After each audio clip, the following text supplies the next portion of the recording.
कतना कमर में दर्द बा का करी एगो पतो घर में कतना काम करे लइके फइके फीचा कचारा अपने गांव में दर्द बन के बाप रे निहुदला पर जता गांव टूट गई क दिले सोचते के दवाई के जाई सोचते रह जातनी का करी ए बढ़िया से जाइए पढ़े ठीक नु का स्कूल में जतऊ हां देखो तनी कि मास्टर जी तो शिकायत करतन पढ़त नहीं खीस ना पढ़बे तो कहां से आती वकील हां सर हां सर कहां जी हां सर निकल गई सर काहे रो कुताई बात ना हां सर आज आ जाते हम आ दादा का रे 1 घंटा में जाते 1 घंटा में जाते सर हां ये कहां बड़ा बाबा बंगुली जी हां सर आई माय ठीक है सर थैंक यू सर बिल्कुल सर ओके सर प्रणाम सर ये सुनना बहुत अच्छा काम मिल गया हमारा कौन काम जी अरे ये गार्ड के नौकरी मिलल बा 12,000 गार्ड के नौकरी जब झूठो के रटेसरा का लगावत रही ना जी चुप चाप रहो 15 मिनट बैठा नहीं ठीक बा घर बबुआ बैठे नहीं रहत है एक काम करो आज बबुआ के माई छोड़ दिए ठीक बा ए छोड़ दी तनी और हमारा भी समय नहीं है तू बात नहीं क्यों समझत ज्यादा बेरोजगारी से तो ठीक है नौकरी में बस ये तो हमरे के लिए ले चलिए कुछ दवाई तनी खत्म हो गइल बा देखा के ले ली बहुत कमर में दर्द भ गेल उन्हीं के कोनी जा कर तब तो सब दौरत फरक चल वही रास्ता में जाइबे बाबू हमरे के लिए ले आज बबुआ तू छोड़ दे ठीक बा चल मार दादा हो का हो चल ये दादा ज्यादा भगवान एगो नौकरियो तो मिला नु कम से कम चल बबुआ 2 रुपया चल तोरा के पहुंचा दे तनी कुछ खा ली किन के भुगतान लिए दादा तुम शिकायतें हो कि चल तो छोड़ा तोरा के स्कूल ले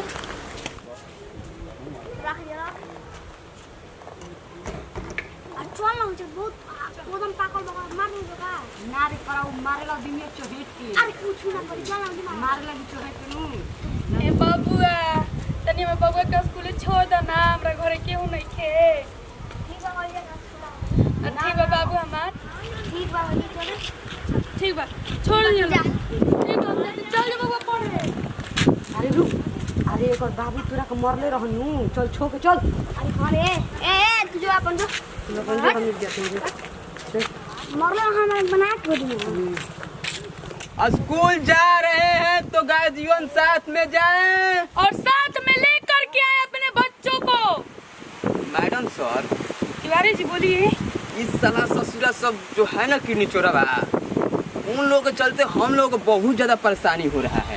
अरे तिवारी जी आप तो पूछिए मत हमको नींद नहीं आ रहा है क्या पता कब क्या हो जाएगा ये कलयुग बदल गया है तिवारी जी कितना अच्छा था कि हम लोग थाने में बैठे हुए थे आराम से गुटखा पान खाकर चला उन लोग के चलते हम लोग थे तब उन लोग के चलते हम लोग गांव में गली गली में घूमकर गली गली में घूम रहे हैं बताइए खैर कोई बात नहीं ये तो अपना ड्यूटी ही है नहीं तो फिर भारी पड़ जाएगा। देखिए मैडम सर अगर मिल जाएगा ना साला सब किडनी चोरवा तो बहुत रेलेंगे सालों को बहुत रेलेंगे हम। आप रेलिएगा मैं तो उसका पिछवाड़ा में इतना बम करेंगे ना कि वो भूल के भी नाम नहीं लेगा कि ये सब करेंगे। चलिए ये सब आउटिंग एरिया है इधर ज्यादा ध्यान देना है चलिए इधर चलते हैं आइए अपने अपने बच्चों पर ध्यान दे कोरियनिया गोली बैला का तो प्याज हमरा के मरवाइए कि छोड़ी या मन चोरी दादा नारायण बाजा के मिल गई जगह चिल्ला के कोई मिल कर जाबो बाजा के जगह हम के पीछे मुखी पोखरा पे भाग जाए जाते हां ये नु देखे गई रही और का हम पागल हई देखिए लइकन के स्कूल के टाइम होता अब लगले अहन सा आहे रोड पर खड़ा रह जब तक केहू पूछ दी हमनी से कि तू लोग के हड़ा का हड़ा बर रुपया के भेष में बैंक करिया लुकाए जा कोनो लइका इहो से तो बोलावल दी हम बताई कोई से ढुक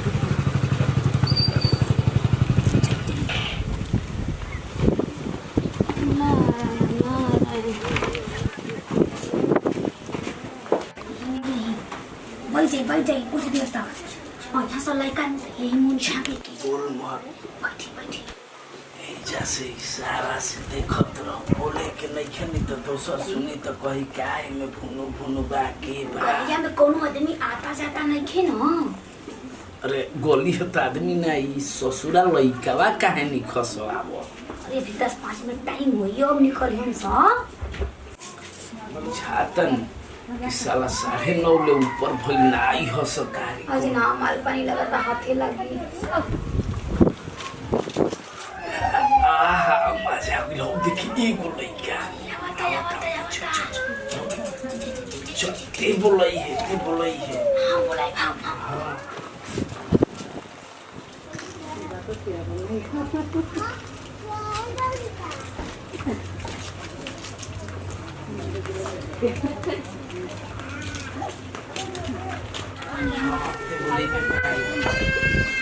जय हो नारायण नारायण नारायण नारायण।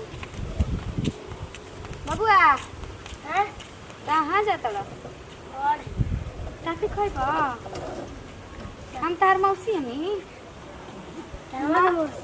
मान ला दूर के ना तार रिश्ता बा हम तो नहीं खची नचर दिन चलुआ हम तोर मौसा हनी चल ना तोर मौसी ले भेंट करावत हनी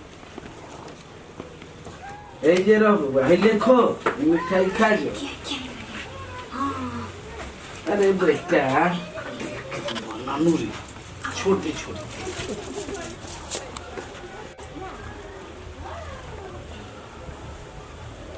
शिव गुरु शिव गुरु शिव गुरु शिव गुरु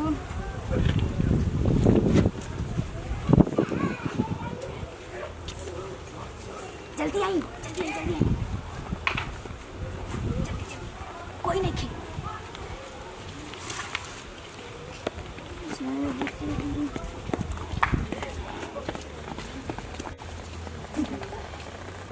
आइए दादा मत छोड़ा अभी तक आई ना हम का करी 4 बजे आवत रे 5 बज गई यो ना कि माई बेटा के टेंशन है नहीं कि तनिको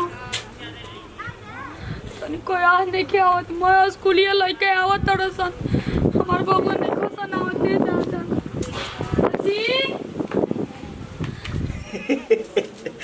छातर भाई हम गइली नु तो मालिक खबर में खुश हो गेल पता जी रो लगन के जैसे हंसी मजाक सुनत है अभी बाबू पढ़ के आइल ना अरे तो आई नु बबुआ हो काहे को पढ़े हमरा के बैठाई मालूम जाते नहीं देखे अरे परेशान का भाई बात 1 घंटा लेट भइल हो केला ना अरे परेशान लड़का हो में जाए खेला तो होई एकदम बैठा। परेशान हो जाई ये घड़ी के टाइम देखी थी मोबाइल में देखी तो टाइम कितना हो गई अरे कहां बजता 5 बजता अरे लड़का के 5 जीवन में बजता। खेला तो होई या ई लगल काहे तबाह वो लोग इनके लात हमनी के खेला नहीं तो चुप खेलते जा। खुशी हमर बर्दाश्त ना होला का रे परेशान वाला के खातिर जाए ये सांझा माई हम बेटा के नौकरी लागे बहुत हमर दिल में सुकून 14000 रुपया माई और रहे खाए के फ्री बैठे जाए दे बहुत खुशी के बात हो ना तो बहुत हमके दुखिया रही महीना में 1 दिन हमारी आराम से घरे दूध जाए तो बहुत बढ़िया बाबू बहुत खुशी के बात बा 1 रुपया रहत ना चला 14000 रुपया महीना में कम बा छोड़ा काहे रे वो बैठल बानी रुक के रुक चल साचो के इहो एगो बाई वाला बात के मेहरानू कुछ कहे लेकिन ओका के पसंद कइले रहली देख लियन बैठल हमरा भीरे त काजे ने काम का देहिया में कावाच ठेक जाला चलो मां परेशान भइल रहे रे तू पढ़े बेरो रे कइले रहले लइका हमार लइका के देखला स हमार लइका ना गिरे स्कूले ओए ये तो कहां चल गेलसन हो कहां छोड़ लू ए जी हम घर में अकेले रही और करण बाबू बाहर नहीं कहनी कि तले के पहुंचा दी हमारा लइका के सच बोलता था स्कूल में गइल ही ना रहे आयो दादा पता करी जी तनी आई हो नाई करना लोग है करना अरे हम का जाने जी अच्छा ठीक है तू परेशान मत हम देखत है परेशान मत हो जी, हमारा अगले जगह ले जा हाँ, अरे कुछ नहीं क्या भाई मैं तू तो ऐसा ही हमरा का हेडा को डाल दे जुग जमाना खराब है बाबू के पापा हमरा वैसे ही किसी आने तो ठीक हम देखत है जाके पूछत नहीं कर तू जा जाए तो खोजे हो दादा जा। के एकदम हेगा का मत धरावो करना करना लोग रे घरे बाकी मंदिर देने काने रह मौजूद दिन होई हे दुर्गा माई भगवान जी भगवान जी हमर लगे कि कुछ ना होके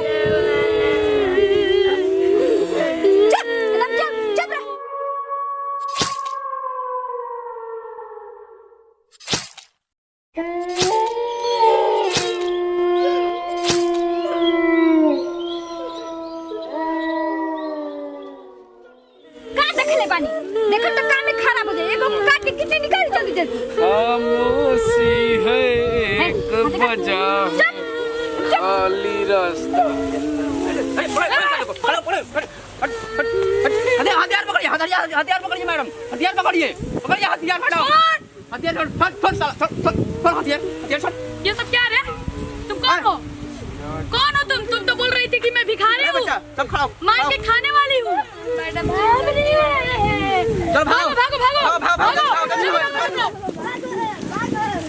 मैडम। ये सब क्या नौटंकी है तुम लोगों का? हाँ हम बता। रुपया हनी जा मांग के खानी जा हमनी के। ये कहाँ से दिख रहा है कि तुम लोग मांग के खाने वाले हो? मदारी करत रही। सर ये जंगल में मदारी कौन होता है? बताओ सर, अरे बड़ा बहुत बड़ा हम लोगों को गिरोह पकड़े हैं, बच्चों चुराने वाला।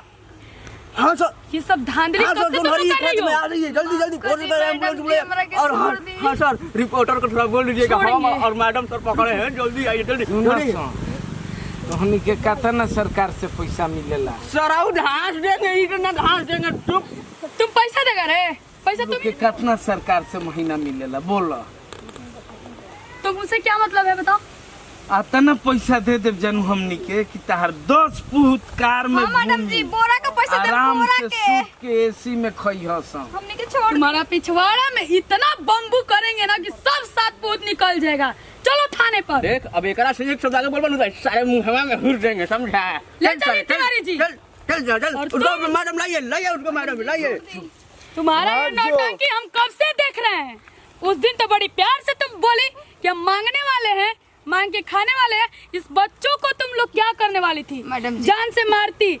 इनके मम्मी पापा के ऊपर क्या बीता तुमको पता है? मैडम और जी। तुम्हें को हम जान से मार देंगे। हाँ तो क्या होगा? सेवा पानी कहीं तो हम तैयार बनी मैडम। चलो तुमसे करवाते ही है थाना में। चलो चलो।